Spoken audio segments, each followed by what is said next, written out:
Então, boa noite a todos. Para mim é uma honra poder apresentar essa obra, né, e que me tocou muito, não só como teosofista, estudante da doutrina secreta, mas também como psicóloga infantil, onde muito procuro histórias semelhantes para poder passar para os meus pacientes e para os pais de meus pacientes. E esse livro é uma verdadeira maravilha, né? Que abre a luz do discernimento e da capacidade de ampliar o conhecimento tanto do nosso cosmos quanto do homem. E, então, existem livros que passam por nossas vidas e deixam marcas. Lemos uma vez e ficamos encantados, presos numa sombra inebriante. É neste estado de encantamento que apresentamos ao público brasileiro o livro da doce e vibrante Júlia Campbell Verplanck, A Luz Maravilha, verdadeira filosofia para crianças. Cada história contada por Júlia é um lampejo de sabedoria que se descortina na mente do leitor, de forma simples e mágica. Sua escrita revela o empenho de uma estudante profunda e séria na busca da ciência oculta da tradição sabedoria, hoje chamada teosofia. Júlia trabalha com a compreensão e a vivência teosófica das ideias universais contidas em A Doutrina Secreta. Além de revelar um cuidado e uma respeitosa devoção para com esses seus personagens, que nos fazem lembrar a relação de sábios instrutores. Então, a Júlia, além dela ser uma escritora fabulosa, ela tem esse cuidado de selecionar os seus personagens e trazer isso para uma relação muito devocional, uma relação de instrutores para jovens aprendizes. Suas histórias revelam, além do conhecimento teosófico, uma enorme superação pessoal, marcando o início da cura de uma dor imensa, ao perder seus 2 filhos e o marido quase no mesmo ano. O coração e a alma dilacerados de Júlia são percebidos em cada linha de suas histórias. A autora fala de dores, angústias e dúvidas, mas busca sempre o conhecimento espiritual e intelectual, busca sempre no conhecimento espiritual e intelectual o brilho do caminho, a luz que pode nos guiar para que a vida nos ajude a evoluir e superar nossa maior dor, a ignorância. Então, Júlia estava passando, e já havia passado por dores muito grandes, por karma pessoal, né? Perdeu os 2 filhos, um filho de 1 ano e um filho de 3 anos no mesmo ano, e no ano seguinte, o marido. Isso a levou a uma depressão profunda, a um retorno à sua família, e a uma perda, né, de vários aspectos na sua vida.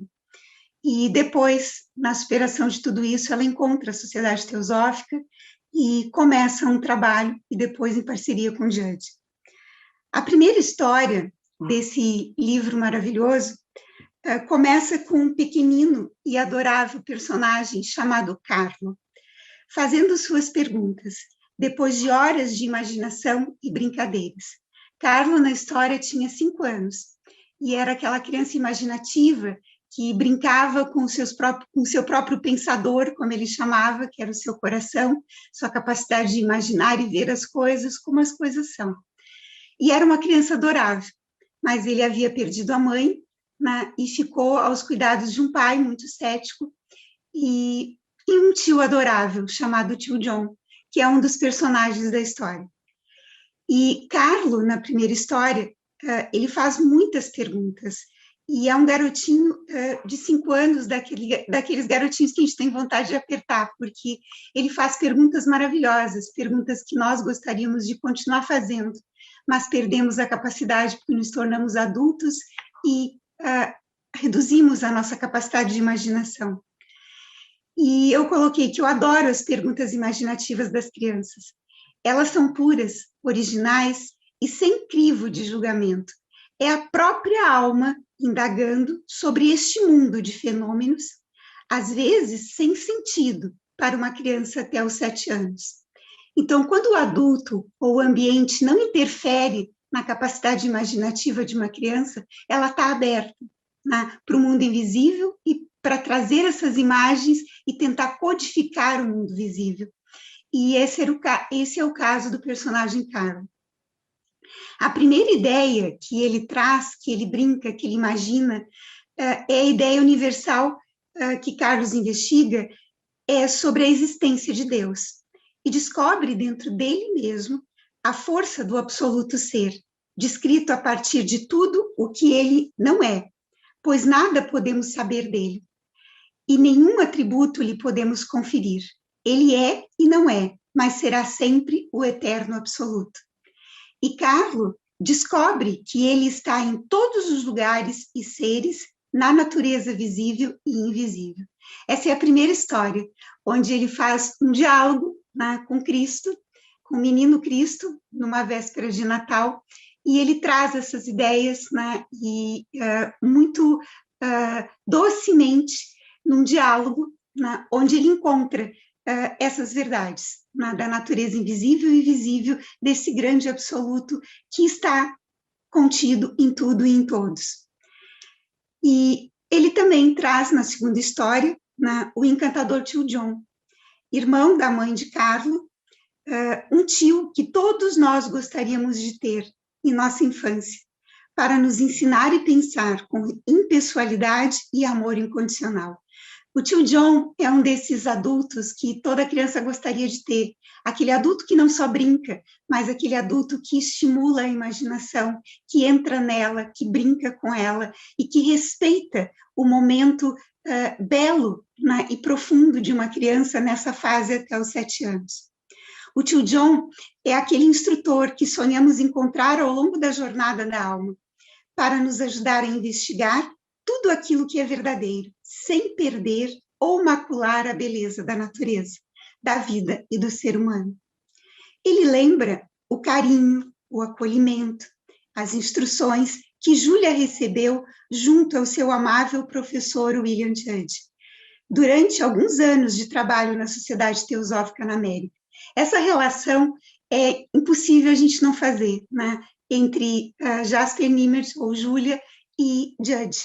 O tio John é o Judge, né, falando e instruindo aquela criança que estava ferida, que estava magoada, que precisava vir a sua força maior. Mas a história que mais tocou minha alma foi o Parquinho de Ford, que é a terceira história. Né? Desculpa, que é a segunda história. E essa história, já li várias vezes, já contei, é uma história que eletriza, como o próprio Ford, a nossa alma. Ela fala do rapidinho, que é como o Carlo apelida, né, o movimento. E daquela força eletrizante que ativa todas as coisas no cosmos e no homem, sendo este conceito um dos mais complexos em toda a doutrina esotérica. Imaginei que Júlia deve ter apreendido esta força poderosa em sua caneta, que foi um presente de HPB, a vibrar por infinitos conflitos de forças, numa dança veloz, na busca da lei harmonizadora da vida. A forma com que o tio John responde uma pergunta de Carlo e continua dando respostas, e lá pelas tantas Carlos pergunta, mas quem é esse que está riscando fósforos no céu? E o tio John diz, é Ford. E Carlo fica enlouquecido. Ford, tem nome, né? Esse ser tem nome, que risca lá no céu os fósforos e faz essas estrelas múltiplas brilharem. E aí ele começa um diálogo com o tio John, com Carlo, sobre quem é Ford. Né? Então, é maravilhoso, é uma das histórias mais bonitas desse livro, tá? E todo mundo fala que, ai, como é difícil estudar esses conceitos, essas palavras em sânscrito na doutrina secreta. Para Carlo, foi difícil, tá? Então, eu desafio a todos os adultos que acham que estudar doutrina secreta é difícil, se uma criança de 5 anos consegue, por que nós não conseguiríamos? Então, eu desafio, né, o estudo da doutrina secreta antes de qualquer outro ensinamento, Por quê? Porque ele é livre de qualquer dogma e de qualquer preconceito. Ele é a instrução direta dos mestres. Se eu leio doutrina secreta por a via de uma outra pessoa, eu já tenho uma influência. E às vezes pode ser um adulto que não me dê respostas, né? Ou não me instigue a pensar. Agora, se eu for para a doutrina secreta diretamente, eu vou ser instigado a pensar. E assim, o tio John instigou Carlo a continuar a pensar. Então, cada palavra contada e cantada em suas histórias, as histórias de Júlia, revela a abertura de sua mente na compreensão de uma saudade que não tem fim, uma saudade da vida dela, uma saudade de outras vidas, uma saudade desse grande ensinamento atemporal que são os ensinamentos das leis universais. A saudade do verdadeiro buscador da verdade, que nunca abandona o sonho de um dia novamente encontrar-se com sua família hierárquica de instrutores, irmãos mais velhos, que zelam por nossa jornada de conhecimento e evolução como humanidade. Outra história que emociona é a terceira história, O Jogo de Carlo, que procura explicar o significado do grande fogo do Logos, o fogo que faz morada em nossa alma-mente, o princípio da mente universal no cosmos e no homem. Esse jogo é um jogo que Carlo brinca, e o tio John entra na brincadeira, e eles vão acabar falando sobre o fogo do Logos, sobre esse fogo que anima todas as coisas, e que sempre está num constante vir a ser. É uma história e uma brincadeira muito linda, que todos nós deveríamos fazer à medida que a gente aprende a abstrair, a entrar nesse mundo manas búdico. É a viagem, e a viagem não para por aí. A história da Luz Maravilha é linda, né? Que é a nossa quarta história. É a ideia da alma do mundo, da anima mundi, da grande Alaya, de onde todas as outras almas emanaram e para onde todas elas retornarão no final do ciclo de espaço e tempo. E é uma história maravilhosa, né? E que também é um conceito difícil para muitas pessoas. O que é alma mundi? O que é Alaya? Né? E o tio John e Carlo brincam com essa luz, né? E ela traz para Carlo o alento da mãe que havia desencarnado. Então, ele lembra da mãe, ele é acolhido por essa luz é a alma da grande mãe no mundo, né? É a representação dessa grande essência que habita em nós. Já o capítulo da quinta história vai falar das bolhas de respiração, fala da maravilhosa analogia da alma humana que nunca morre e que faz a jornada na roda das reencarnações, durante todo o ciclo de desejos, até conseguir um domínio de seus princípios inferiores. Então, o tio John consegue falar e explicar para Carlo sobre a reencarnação, que a mamãe dele não havia morrido, né, que ela tinha só passado por um outro estado. E ele consegue falar da dor da morte e consegue entender que a vida tem ciclos, e esses ciclos são necessários para o nosso processo de crescimento. Isso ajuda a Carlo a enfrentar a dor, né, de uma criança que perde a mãe antes dos 7 anos. E também nos ajuda a entender os ciclos da vida. E ele usa uma bolha, né, de sabão para explicar isso. Tem coisa mais prática? Tem teosofia mais prática do que isso? Né? Impossível. Essa história é encantadora. E a sexta história é a que nos diz sobre a fonte. É uma lúcida e doce explicação da segunda proposição de A Doutrina Secreta, de nossa querida instrutora Blavatsky, a quem Júlia chama carinhosamente de A Coração de Leão. Esta fonte conta a história da ciclicidade da vida, no cosmos e no homem. Fala também da fonte como a realidade una, que faz tudo periodicamente dormir e acordar. E ao acordar, seguir viagem nos braços potentes das 7 forças primordiais e do veloz Ford, trabalhando juntos na execução da grande lei de harmonia e do karma, organizando as lições da vida, que não foram aprendidas antes do sono em outros mundos, devendo então retornar. Ela vai sair do sonho de ir para lá e vai retornar, no mérito da vigília, para um novo ciclo de aprendizagem neste mundo. Todos esses conceitos, o tio John conversa com Carlo, e Carlo conversa com a fonte, e a fonte lhe responde. É uma história muito bonita, que fala do ciclo da ciclicidade da vida, da ciclicidade das almas, e como isso é importante para a evolução da raça humana. E na última história do livro, né, que é a 7ª história, né, tu viu que ela faz 7 histórias, a herança de Harula. A autora resgata um clássico conto hindu, que descreve a saga de um príncipe que reivindica aos sábios o seu direito de nascimento, seu direito inato, como fala a Júlia.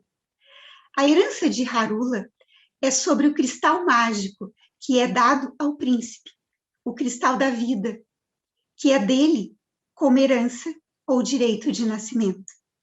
A autora deixa claro nas entrelinhas o quanto somos responsáveis por nosso direito de nascimento, ou seja, por nossa vida. Ela resgata essa ideia da responsabilidade que nós temos pelo presente que a gente recebeu, que é a vida. E fica a pergunta: será que cuidamos bem de nosso espírito cristal? De nosso fogo-mente? De nossa alma peregrina? Essas perguntas ficam para nossa reflexão ao longo dessa leitura e da leitura das cartas que nos ajudam. Existem pessoas e livros que sabem tocar e acariciar nossa criança interior em sua viagem de despertar e evoluir. E Julia Campbell Bever-Planck, em sua Luz Maravilha, é uma delas. E William Judge, em suas cartas, também é outra pessoa assim. Blavatsky é outra pessoa assim. E tantos outros maravilhosos autores que falam sobre a doutrina secreta. As histórias de Júlia fizeram minha criança interior vibrar forte. Meu coração ficou saltitante de alegria e curiosidade. E cada indagação e descoberta do pequenino Carlo. E no final do livro ficou o gostinho de conta outra vez, né? Como nas histórias infantis. Conta de novo, mamãe. Conta mais uma história, papai Castor. E a história desse pequeno livro faz a gente ficar com esse gostinho. Continua contando. E é uma honra e alegria apresentar esse pequeno tesouro de encantos, fantasias, reflexões e investigações, de ideias do universo e da humanidade, para nossas crianças brasileiras. De uma maneira clara e envolvente, a autora viaja pelas 7 instâncias do universo e pelas 12 instâncias da história da humanidade em nosso sistema solar e na nossa amada Mãe Terra. Como uma livre buscadora da verdade que procurou investigar com os olhos da sabedoria e, ao voltar da viagem, conta alegremente o que viu com o olhar puro de uma criança. Em meus 35 anos de psicologia clínica infantil, sempre busquei encontrar autores como Júlia, onde a criança é respeitada em sua pureza de imaginar, pensar e sentir, no mundo ainda desconhecido para ela, numa literatura infantil que fala da verdadeira filosofia para crianças. A riqueza e o requinte com que as histórias são contadas sugerem que a alma criança, sugerem para a alma criança, uma luz de verdade, um caminho aberto para buscar entender estes conceitos, livres de dogmas e padrões morais castradores. Júlia escreve com convicção e liberdade de pensamento, revelando o aprendizado da compaixão como propósito de vida. E, ao mesmo tempo que traz luz para o pensador, que é o coração e a mente de Carlo, como fala Carlo, faz o pensador questionar e buscar por seu próprio esforço a verdade, que mais se aproxima daquelas ideias que nunca morrem, apenas dormem um tempo no espaço e depois acordam novamente para iluminar o caminho do tempo. Hoje, nossas crianças e pais vivem em uma sociedade que esqueceu de imaginar, de ver o belo e o bom em todas as coisas na natureza. A vida se tornou dura demais. Só vemos o aspecto material e deixamos de viver o espírito vivificante da existência, que está quase esquecido. E Júlia desperta esta luz no personagem de Carlo, uma criança vivíssima e cheia de imaginação. E é assim que Júlia resgata, em sua obra escrita em 1890, esta esperança, que não está no fundo da caixinha de Pandora, e sim viva na abertura deste livrinho misterioso, que guarda um coração puro, uma mente ativa e uma alma investigativa que trabalha pela sabedoria e compaixão. Recomendo a leitura deste pequeno tesouro para todas as crianças e adultos. É um livro mágico e encantador. No entanto, recomendo abri-lo com cuidado. Lembrem-se antes de esvaziar o pensador das ideias dos adultos, deixando sua mente brincar, imaginar e fazer suas próprias perguntas. A leitura sugere desapego, sugere um remontar-se para buscar o voo da verdade universal. Venha ler esse livro, venha viajar com Carlos, deixe a luz maravilha ser seu farol. Conecte-se com a fonte, assim seremos uma só unidade, uma só fraternidade. E verdadeiramente protegeremos do perigo da ignorância as nossas crianças, sementes da nossa humanidade. Porque histórias inspiradas na essência dos grandes princípios universais guardam sempre tesouros maiores e menores, para serem compartilhados com todas as nossas crianças. Venha, seja rapidinho, seja forte também, e conte para todos os amiguinhos as aventuras de Carlo e as de você mesmo, que você vai construir a partir dessas leituras. Esta é a luz maravilha que nunca morre. E este é esse maravilhoso livro que eu indico a todos. Tá? Obrigada.